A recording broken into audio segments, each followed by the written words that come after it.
Shalom Bapak Ibu Saudara sekalian, keluarga besar GBD El Shaddai. Berjumpa kembali kita di dalam Renungan 79. Kami akan menyampaikan di dalam Kitab Mazmur 109 ayat 1 sampai dengan 6. Kita akan membacanya dengan perikop doa seorang yang kena fitnah. Untuk pemimpin biduan Mazmur Daud. Ya Allah pujianku, janganlah berdiam diri, sebab mulut orang fasik dan mulut penipu ternganga terhadap aku. Mereka berbicara terhadap aku dengan lidah dusta. Dengan kata-kata kebencian mereka menyerang aku dan memerangi aku tanpa alasan. Sebagai balasan terhadap kasihku mereka menuduh aku, sedang aku mendoakan mereka. Mereka membalas kejahatan kepadaku ganti kebaikan, dan kebencian ganti kasihku. Angkatlah seorang fasik atas dia, dan biarlah seorang pendakwa berdiri di sebelah kanannya. Puji Tuhan. Bapak Ibu Saudara sekalian yang saya kasih dalam nama Tuhan Yesus Kristus, Mazmur Daud ini ditulis ketika Daud mengalami masa-masa paling pahit dalam hidupnya.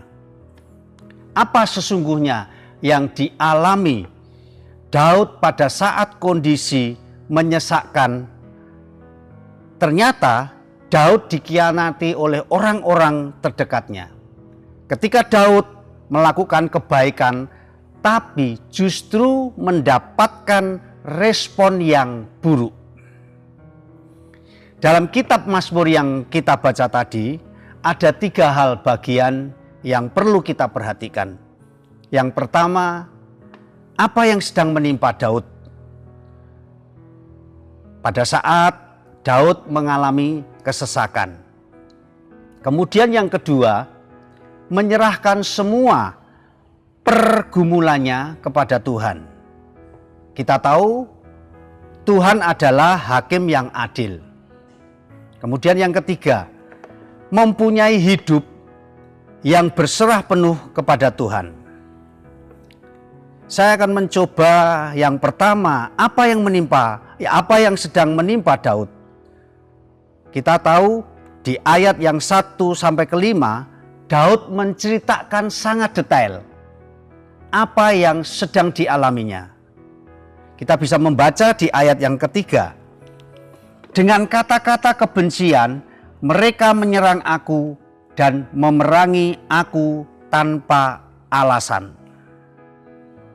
Di ayat yang ketiga ini, dengan kata lain, Daud tidak bersalah. Tidak ada alasan untuk bisa mempersalahkan Daud, tetapi toh Daud diserang.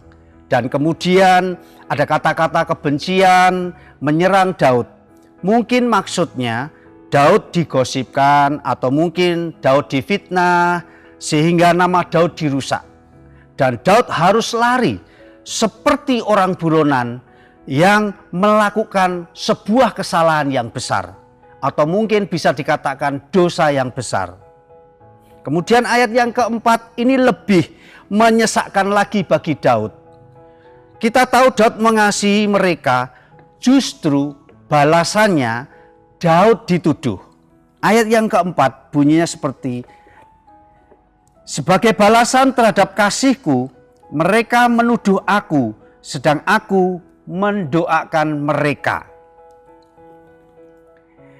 Kita tahu bahwa Daud mencoba berusaha mendoakan mereka.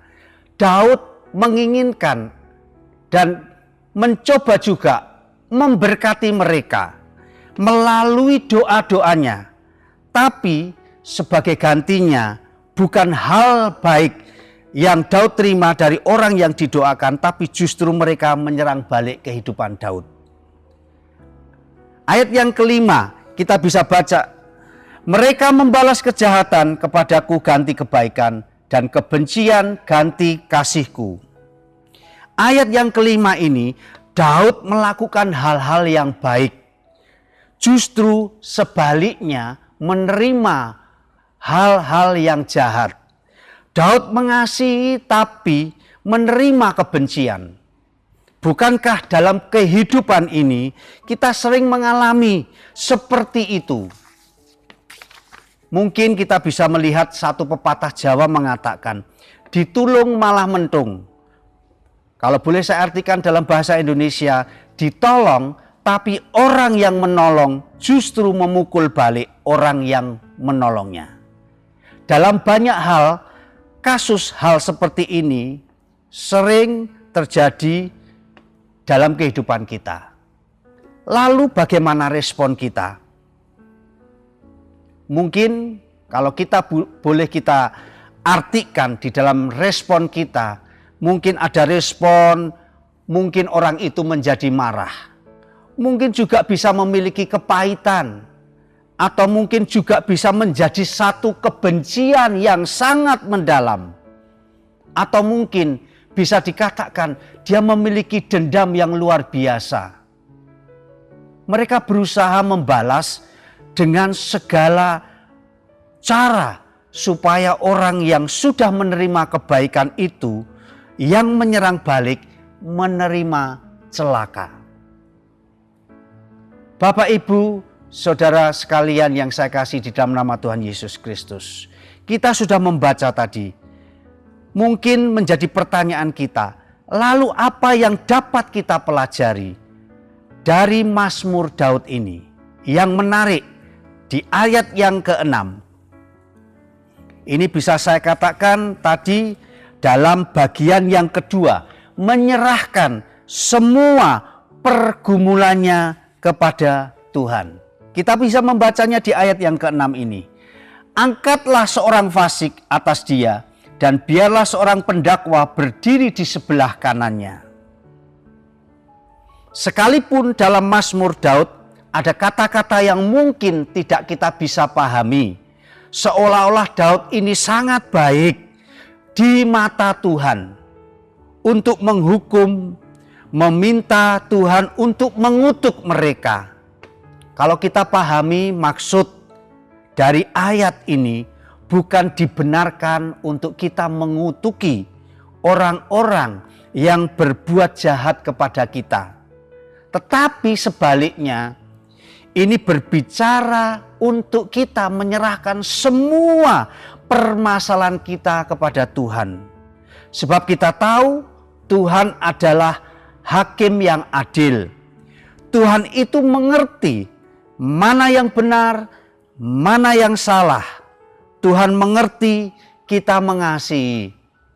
Justru orang yang kita kasih berbalik membenci kita. Tuhan mengerti semuanya. Daud tidak membalas dengan kekuatannya sendiri. Demikianlah pula dalam kehidupan kita. Jangan menggunakan tangan kita untuk membalas. Jangan menggunakan kekuatan kita untuk meluapkan kebencian, tetapi kita mau belajar menyerahkan kepada Tuhan, biar kehendak Tuhan yang jadi. Sebab Tuhan kita, Tuhan yang adil. Bapak Ibu yang saya kasih di dalam nama Tuhan Yesus Kristus. Kemudian bagian yang ketiga, bagian yang sangat-sangat menurut kita adalah sesuatu yang harus kita kerjakan, yang harus kita inginkan di dalam kehidupan kita. Ayat yang ketiga yaitu bagian mempunyai hidup yang berserah penuh kepada Tuhan. Daud berseru, Daud berdoa, Daud hanya berkata, Tuhan, Kau tahu hatiku. Aku mencoba melakukan hal yang terbaik. Engkau tahu aku mencoba mengasihi. Tapi kalaupun aku mendapatkan respon seperti ini, tolong aku. Selamatkan aku oleh kasih setiamu. Kita sudah mendengarkan firman Tuhan, Bapak Ibu Saudara sekalian. Saya mau mengajak Bapak Ibu Saudara sekalian keluarga besar GBDL Sadai. Kalau Anda hari-hari ini sedang terpuruk karena perlakuan orang-orang yang pernah justru Anda tolong. Mari kita mau belajar menyerahkan percaya kepada Tuhan. Belajar untuk menyerahkan kepada Tuhan yang memegang kendali. Belajar untuk meyakini kasih setia Tuhan dinyatakan buat saudara dan hidup saudara. Jadi hal yang menarik dapat kita pelajari dari kitab Mazmur ini. Saya berdoa buat Bapak Ibu keluarga besar GBD El Shaddai dipenuhi dengan kasih sehingga tidak membalas kejahatan dengan kejahatan, tidak membalas hal yang buruk dengan hal yang buruk pula. Tapi mari berkati orang yang mencaci maki, kasihi musuh kita, lakukan kebaikan walaupun diperlakukan tidak baik oleh mereka. Amin, puji Tuhan. Tuhan Yesus memberkati. Haleluya. Bagi Bapak Ibu, saudara sekalian yang ingin didoakan, pokok-pokok doa tertentu atau menceritakan kesaksian, baik mujizat, kesembuhan ataupun pemulihan masalah keluarga dan lain-lain, Bapak Ibu dapat menyalurkan atau dikirim lewat chat WA dengan nomor 081324200088. Puji Tuhan. Mari Bapak Ibu saudara sekalian, kita akan sama-sama berdoa. Bapa yang baik, kami mengucap syukur siang hari ini kalau kami boleh mendengarkan sebagian daripada firman-Mu. Kami tahu dalam kehidupan ini kami harus menghadapi hal-hal yang buruk, hal-hal yang tidak baik yang mungkin sering terjadi di dalam kehidupan kami Tuhan. Tapi kami percaya lewat kebenaran firman-Mu mengajak, mendorong, memberikan satu kerinduan buat kita untuk menyerahkan sepenuhnya setiap pergumulan itu, setiap permasalahan itu. Mungkin kita bisa memberikan doa-doa yang terbaik buat musuh-musuh kita, mungkin buat orang-orang yang membenci kita. Oleh sebab itu firman yang sudah kami dengar ini Tuhan, biar itu menjadikan suluh di dalam kehidupan kita. Tolonglah untuk keluarga besar GBDI El Shaddai untuk terus berdiri teguh, jangan goyah dan giat selalu di dalam pekerjaan Tuhan. Sebab dalam persekutuan dengan Engkau, jerih payah Bapak Ibu saudara sekalian keluarga besar GBDI El Shaddai tidak sia-sia. Kami serahkan doa sembahyang ini hanya di dalam satu nama Tuhan kami Yesus Kristus. Haleluya. Amin.